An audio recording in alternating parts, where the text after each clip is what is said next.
오늘 이 시간 우리 교실 하나님의 말씀은 에스겔 7장 14절부터 27절까지 말씀입니다.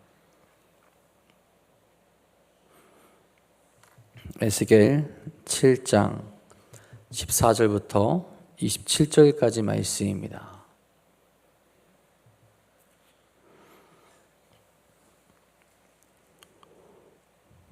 오늘 이 시간 우리 교실 하나님의 말씀 다 같이 한 목소리로 받들도록 하겠습니다. 그들이 나팔을 불어 온갖 것을 준비하였을지라도 전적에 나갈 사람이 없나니 이는 내 진노가 그 모든 무리에게 이르렀음이라.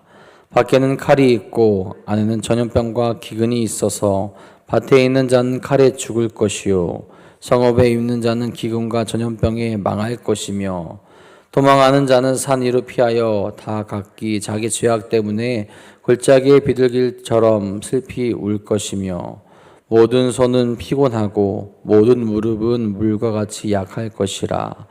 그들이 굵은 배로 허리를 묶을 것이요 두려움이 그들을 덮을 것이요 모든 얼굴에는 수치가 있고 모든 머리는 대머리가 될 것이며 그들이 그 은을 거리에 던지며 그 금을 오물같이 여기리니 이는 여호와 내가 진노를 내리는 날에 그들의 은과 금이 능히 그들을 건지지 못하며 능히 그 심령을 족하게 하거나 그 창자를 채우지 못하고 오직 죄악의 걸림돌이 되미로다.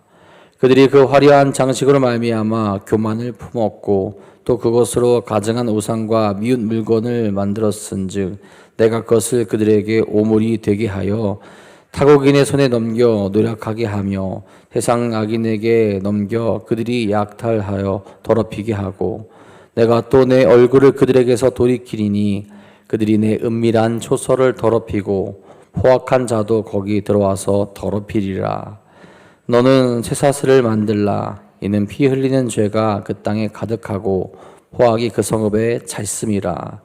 내가 극히 악한 이방인을 데려와서 그들이 그 집들을 점령하게 하고 강한 자의 교만을 그치게 하리니 그들의 송쇠가 더럽힘을 당하리라. 패망이 이르리니 그들이 평강을 구하여도 없을 것이라. 환난에 환난이 더하고 소문에 소문이 더할 때에 그들이 선지자에게서 묵시를 구하나 헛될 것이며 제사장에게는 율법이 없어질 것이요 장로에게는 책략이 없어질 것이며 왕은 애통하고 고관은 놀람을 옷 입듯하며 주민의 손은 떨리리라. 내가 그 행위대로 그들에게 갚고 그 죄악대로 그들을 심판하리니 내가 여호와인 줄을 그들이 알리라. 아멘. 오늘도 우리를 구원의 길로 인도하시는 주님과 함께 나아가는 복되고 귀한 하루 되시기를 간절히 소망합니다. 사람의 성격과 성품은 다양하죠. 그런 사람들 중에서 준비성이 아주 철저한 사람들이 있습니다. 그 사람들의 강점은 어떤 일을 하는 데 있어서 준비가 철저하게 되어 있다라는 것이고, 단점은 그 준비한 대로 이루어지지 않을 때 대처하기 힘들거나 또 화를 내기 쉽다라는 겁니다. 내가 이렇게 준비했는데 여기서 어긋나게 될 때 나의 마음과 나의 생각이 무너지기 쉽다라는 거죠. 특별히 인간은 자신이 생각하고 계획한 대로 일이 일어나기를 바랍니다. 그것이 잘못된 길일지라도 그렇게 바라고 원할 때가 있다는 거죠. 내가 계획한 것, 내가 생각한 것, 내가 원하는 것, 내가 하고 싶은 일들을 이루며 나아가고 싶어 한다는 거죠. 근데 여러분, 신앙인들은 이런 모습을 철저히 무너뜨릴 수 있어야 합니다. 계획을 세우지 말라라는 것이 아니라 내가 기준이 되는 것이 아니고 나의 기준이 하나님이 될 수 있어야 된다는 거죠. 하나님의 뜻 가운데 있는지, 죄로부터 멀어진 삶을 살아가고 있는지, 그래서 하나님이 기뻐하시는 삶을 살아가는지 늘 돌아볼 수 있어야 한다라는 겁니다. 그래서 만약 내가 잘못된 길로 간다면 그 즉시 멈추고 하나님께 나의 삶을 드리며 다시 한번 주 앞으로 나아갈 수 있어야 한다는 거죠. 우리가 지금 계속해서 삶을 살아가지만 언제 우리의 삶이 끝날지는 아무도 모릅니다. 하나님의 때를 우리가 정할 수 없고 알 수도 없기 때문에 그렇죠. 그렇기에 내가 세운 계획, 또 내가 하고 싶은 것들을 먼저 하고 하나님의 일을 하겠다라는 것은 어리석은 생각과 모습이 됩니다. 가장 먼저 주의 뜻 가운데로 나아가 하나님이 언제든 부르실 때 기쁜 마음으로 달려갈 수 있고 또 구원의 길로 나갈 수 있는 여러분이 되시기를 간절히 소망합니다. 오늘도 우리의 생각을 내려놓고 조금이라도 심판의 길에서 돌아서서 우리가 정말로 주의 뜻 가운데 나아갈 수 있는 하루 되기를 간절히 바랍니다. 어제 새벽에 읽었던 말씀에서는 이스라엘 백성의 행위에 따른 여호와 하나님의 긍휼이 없는 심판이 진행될 것이다. 그리고 그날이 가까이 왔다라는 것을 선포하는 말씀을 했고, 이제 오늘 우리가 읽은 말씀은 여호와의 심판으로 이스라엘 백성들이 당하게 될 두려운 일들에 대해서 이야기를 하십니다. 그때 사람들은 환난을 피하기 위해서 각종 수단을 간구해 보지만 모든 노력은 물거품이 될 것이다 라고 그렇게 말씀을 하시죠. 14절에 말합니다. 그들이 나팔을 불어 온갖 것을 준비하였을지라도 전쟁에 나갈 사람이 없나니 이는 내 진노가 그 모든 무리에게 이르렀음이니라. 이스라엘 사람 이 백성들은 침략군으로부터 자신들의 성을 보호하기 위해서 나팔을 불고 전투병을 모집하지만 아무 소용이 없다라는 거죠.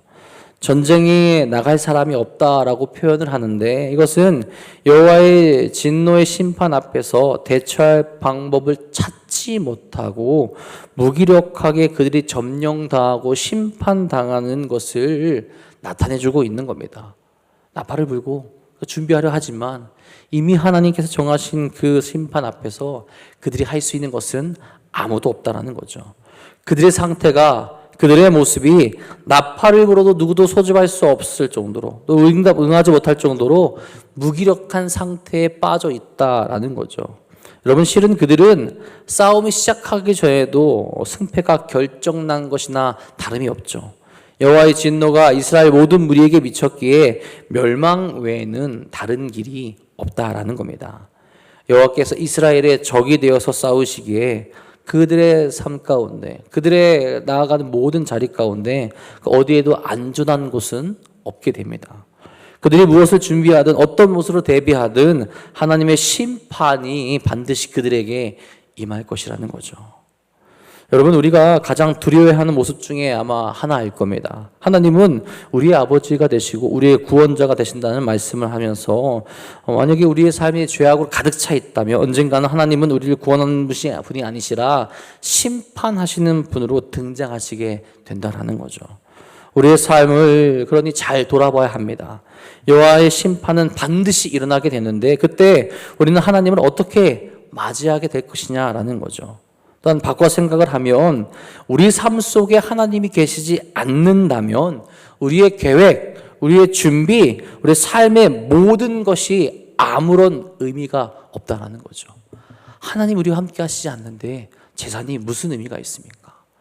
나에게 구원이 없는데 나의 건강이 무엇이 중요하겠습니까? 예수님이 그러시죠. 너희가 구원 못 받으니 차라리 너희 것을 떼어버리고 구원받는 것이 낫다. 팔을 떼어버리고 눈을 떼어버리고 차라리 구원받는 게 낫지 않냐고 그렇게 말씀을 하시죠. 그 말이 맞다라는 거죠. 하나님이 계시지 않는데 주님이 나와 함께하지 않는데 나에게 어떤 것이 의미가 있냐라는 겁니다. 15절 17절에 말합니다. 밖에는 칼이 있고 안에는 전염병과 기근이 있어서 밭에 있는 자는 칼에 죽을 것이요 성읍에 있는 자는 기근과 전염병에 망할 것이며 도망하는 자는 산 위로 피하여 다 각기 자기 죄악 때문에 골짜기의 비둘기들처럼 슬피 울 것이며 모든 손은 피곤하고 모든 무릎은 물과 같이 약할 것이라. 성의 도처에 죽음만이 도살입니다. 성벽 박 들판에는 칼에 맞아 죽게 되는 자들이 많아지고 성벽으로 보호받는 성 안은 기근과 전염병이 나타납니다.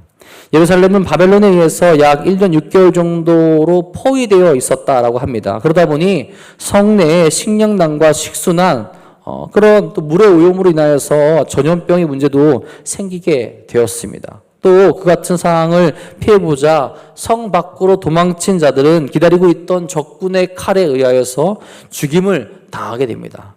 이런 상황이 그들을 망하는 길로 인도하고 있었다라는 거죠. 결국 적군들을 위해서 또 산으로 도망가는 사람도 있었지만 그것도 안전하고 평안한 것이 못 됩니다. 슬퍼서 또 공포 때문에 두려움 때문에 제대로 된 쉼과 평안이 그들에게 없었다라는 거죠. 하나님을 떠나고 하나님의 심판 가운데 있는 모습이 이렇다라는 겁니다. 나의 힘으로 할 수 있을 것이라 생각했지만 하나님 없이는 두려울 수밖에 없고 고통스러울 수밖에 없으며 눈물을 흘릴 수밖에 없다라는 거죠. 하나님을 떠난 인간은 스스로를 지키지도 위로하지도 못합니다. 오직 하나님께 나아가는 것, 오직 하나님과 함께하는 것이 참된 평안이 있고 기쁨이 있고 구원이 있다는 것을 깨닫게 하는 거죠. 오늘도 우리가 하나님께로부터 조금이라도 멀어진 모습이 있다면 이 말씀을 기억하면서 나의 삶을 다시 하나님께로 드리며 나아갈 수 있기를 간절히 소망합니다. 여러분 또한 무엇을 이야기하느냐? 그들이 가지고 있는 은과 금은 어떠하냐라는 거예요. 그들을 구하지 못한다라고 또 말씀하죠. 이렇게 말합니다. 그들이 그 은을 거리에 던지며 그 금을 오물같이 여기리니 이는 여호와 내가 진노를 내리는 날에 그들의 은과 금이 능히 그들을 건지지 못하며 능히 그 심령을 족하게 하거나 그 창자를 채우지 못하고 오직 죄악의 걸림돌이 됨이로다. 그들이 좋아한 것, 그들이 신뢰했던 세상의 가치는 그들이 직면한 문제를 해결하는데 아무런 도움이 되지 못한다라는 거예요. 이스라엘 자손은 자신들의 조국이 멸망하는 상황에서 그 은을 거리에 내던지고 그 금을 오물처럼 여기게 된다라고 말씀합니다. 이것은 두 가지를 의미하죠. 하나는 전쟁 때문에 그들이 살 수 있는 생필품이나 먹을 것이 재물이 있음에도 살 수 없는 그런 상황에 이른 겁니다. 그들이 하나님보다 사랑했던 재물은 결국 그들을 살리지 못한다라는 거예요. 또한 그런 재물이 당연히 여호와 하나님의 진노를 달래지 못한다라는 겁니다.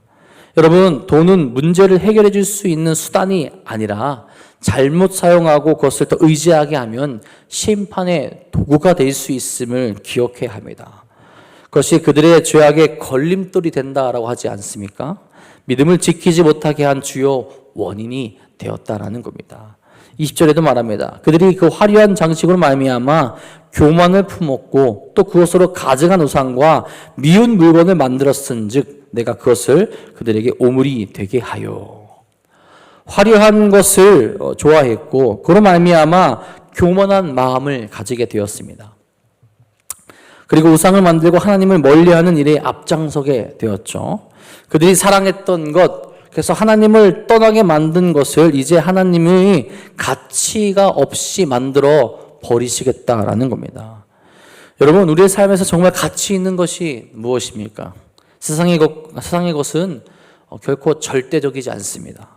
지금 당장은 좋아 보일지라도, 지금 당장은 그럴듯해 보일지라도 환경과 상황이 바뀌게 되면 그것은 언제든지 도움이 되지 않는 것으로 변할 수 있다라는 거죠. 마치 지금 말씀에서 이야기하는 금과 음조차도 상황에 따라서 그들에게 아무런 도움이 되지 않는 것처럼 세상의 것들은 그렇다라는 겁니다. 하지만 우리의 믿음은 그렇지 않죠. 하나님은 영원히 변치 않는 분이시고 약속을 지키시는 분이십니다. 그렇게 언제 어디서나 하나님만을 굳게 붙들고 나아갈 수 있어야 된다라는 거죠. 우리의 참된 소망이 되시며 우리를 구원의 길로 인도하시며 우리로 말미암아 거룩하고 끝까지 믿음을 지킬 수 있는 소망을 주시는 것이 하나님이라는 거죠. 영원히 번치 않는 소망을 주시는 그 하나님. 그럴 때 그 하나님을 우리 붙들고 있을 때 우리가 심판의 때 우리는 그 날을 심판의 날로 보는 것이 아니라 구원의 날로 바라볼 수 있게 된다라는 겁니다. 여러분, 하나님께서 얼굴을 돌리시면 영광은 사라지게 됩니다. 여러분, 그들이 성소라고 믿었던 것도 성소로서의 역할을 감당하지 못하게 되죠. 왜? 하나님께서 얼굴을 돌리셨기 때문에 그렇죠. 가장 거룩해야 할 것이 침탈당하고 모독당하는 현실 속에서 우리는 하나님의 영광에 떠나는 세상이 얼마나 어둡고 무기력한지를 알아야 하는 거죠. 그래서 날마다 우리가 하나님을 찾을 수 있어야 되고 하나님께 나아가야 되고 하나님과 동행하기를 구해야 하는 겁니다. 여러분, 이들이 받은 이 심판은 억지로 만들어진 것이 아니죠. 심판은 그들의 행위대로 임하게 된 것입니다. 23절에 말합니다. 너는 쇠사슬을 만들라. 이는 피 흘리는 죄가 그 땅에 가득하고 포악이 그 성읍에 찼음이라. 하나님이 이스라엘 백성들에게 결박하는 쇠사슬을 만들라고 합니다. 왜 그렇습니까? 그 땅에 죄가 가득하기 때문에 그렇습니다. 포악함이 그 성읍에 가득했기 때문입니다. 하나님은 심판의 이유를 분명히 하십니다. 그들의 죄악 특히 포악함과 피 흘림은 하나님의 공의를 자극하는 것이었죠. 죄악이 포화 상태에 이른 예루살렘의 성에 하나님의 심판이 임하는 것은 이제 당연한 일이 될 수밖에 없다라는 겁니다. 그만큼 타락했고, 그만큼 하나님으로부터 멀어졌고, 그만큼 하나님을 무시했기 때문이라는 겁니다. 그 심판을 위해서 누구를 사용하십니까? 여태껏 하나님이 막아주시던 이방인들을 사용하시죠. 악한 이방인들로 하여금 심판의 도구로 사용하십니다. 24절에 말씀합니다. 내가 극히 악한 이방인들을 데려와서 그들이 그 집들을 점령하게 하고 강한 자의 교만을 그치게 하리니 그들의 성소가 더럽힘을 당하리라. 그들을 통해서 교만을 그치게 하시겠다. 그들이 우상을 섬기며 거룩하게 여겼던 그 성소를 없애버리겠다는 거죠. 여기서 성소는 성전을 의미하는 것이 아니라 그들이 하나님 대신 만들었던 우상의 신전들을 말합니다. 이미 그들에 의해서 예루살렘 성전도 더럽혀진 것과 마찬가지고 그 장소들은 이미 불결한 것이 되었다라는 거죠. 그렇기에 하나님은 심판을 통해서 그 우상 숭배가 얼마나 허무한 것이고 어리석인 것인지를 깨닫게 하시겠다라는 거죠. 너희들이 섬기는 신이 결코 너희를 구원하지 못하실 것이고 너희가 섬기고 있는 그 죽은 것들이 너희를 회복시키지 못할 것이고 오히려 이방인의 손에 철저히 무너져 교만함을 깨닫게 될 것이다 라는 거죠. 그래서 마지막 27절에 말씀합니다. 왕은 애통하고 고관은 놀람을 옷입하며 주민의 손은 떨리리라. 내가 그 행위대로 그들에게 갚고 그 죄악대로 그들을 심판하리니 내가 여호와인 줄을 그들이 알리라. 그들의 행위대로 심판하시게 됩니다. 그들의 죄에 따라서 그들의 행한 것에 따라서 이루어지게 되죠. 왕도 백성도 제사장도 고관도 그 누구도 피할 수 없습니다. 결국 이스라엘의 모든 것이 하나님의 심판으로 무너지게 되고 그때 그들은 여호와 하나님이 누구신지를 깨닫게 될 것이라는 거죠. 기회가 없었던 것이 아닙니다. 오랜 시간 동안 하나님이 참으시면서 회개할 수 있는 기회를 주셨고 그들이 그 시간 동안 그것을 무시했기에 심판을 받을 수밖에 없다라는 거죠. 여러분 우리가 읽게 되는 말씀의 심판의 이야기는 단순한 경고가 아니죠. 이미 임한 현실이 될 수 있다라는 겁니다. 이스라엘 백성들은 하나님의 오래 참으심을 오해하며 괜찮다라고 생각을 했습니다. 죄를 반복해도 이대로 살아가도 멸망받지 않고 이대로 우리가 살아갈 수 있을 것이다 라고 믿은 거죠. 그러나 하나님의 진노, 하나님의 심판은 하나님의 때에 반드시 임하게 된다라는 거죠. 우리도 이 말씀 앞에서 우리 자신을 돌아볼 수 있어야 합니다. 나의 행위가, 나의 믿음이, 나의 모습이 하나님 앞에 온전한가를 바라볼 수 있어야 한다라는 거죠. 하나님 없는 인생은 무너질 수밖에 없습니다. 하나님 없는 삶은 무가치한 삶이 될 수밖에 없다라는 거죠. 오늘 다시 회개하며 하나님과 동행함으로 말미암아 반드시 일어날 심판의 때에 심판이 아닌 구원의 길로 나아가는 저와 여러분이 될 수 있기를 간절히 소망합니다. 나의 삶을 돌아보고 나의 삶 가운데 죄악이 찾아온다면 그 즉시 회개하며 나아갈 수 있고 그래서 하나님께서 기뻐하시고 하나님께서 인정하신 삶으로 나아갈 수 있기를 간절히 바랍니다. 그래서 오늘 하루도 하나님께서 기뻐하시는 삶, 참된 승리의 삶으로 나아가시는 사랑하는 도난동교회 성도님들 되시기를 주님의 이름으로 간절히 축원합니다. 기도하겠습니다. 하나님, 오늘도 우리가 거룩한 길로 나아가길 소망합니다. 나의 이 어리석은 모습을 내려놓고 주께서 기뻐하시는 그 길로 하나님께서 기뻐하시는 그 길로 나갈 수 있도록 인도하여 주옵소서. 우리의 삶을 돌아보길 소망합니다. 내가 죄악으로 나아가고 있지는 않은가? 여전히 어리석은 죄악길에서 그 죄악을 붙들고 이것이 소중한 것이라 여기며 나아가고 있지는 않은가? 돌아보게 하여 주옵소서. 주의 말씀 앞에서 주의 뜻 가운데서 내 삶을 다시 한번 돌아볼 수 있도록 인도하여 주옵고 하나님이 없는 인생은 덧없는 인생, 무가치한 삶이라는 것을 고백하며 하나님께로 달려나갈 수 있는 사랑하는 일 될 수 있도록 역사하여 주시옵소서. 오늘도 주 앞에 나와 그렇게 기도합니다. 주님만을 부르짖게 하여 주시옵고 주의 뜻 가운데로 나아가게 하여 주시옵고 하나님과 동행하는 거룩한 일 될 수 있도록 역사하여 주시옵소서. 그래서 오늘 우리의 삶이 다른 것으로 나아가는 것이 아니라 주의 말씀으로 덧있게 하여 주시옵고 사랑하는 생명의 말씀을 통하여서 우리가 생명이 자라나는 자들이 될 수 있도록 역사하여 주옵소서. 무더운 날씨가 계속되고 있습니다. 주여 이 날씨 가운데 사랑하는 성도들의 건강 지켜주셔서 믿음의 길로 걸어갈 수 있도록 인도하여 주시며 특별히 건강이 악화되어서 또 연약하여서 넘어져 있고 힘들어하는 일이 있습니다. 그들에게도 주여 치유의 손길을 펼쳐주셔서 회복하게 하여 주시옵고 주의 은혜를 고백하며 나아갈 수 있는 삶을 허락하여 주시옵소서. 오늘도 우리 주님께서 우리와 함께 하여 주시며 승리의 길로 또 생명의 길로 나아가게 하실 것 믿사오며 우리 사랑하신 예수님의 이름으로 감사하며 기도합니다. 아멘.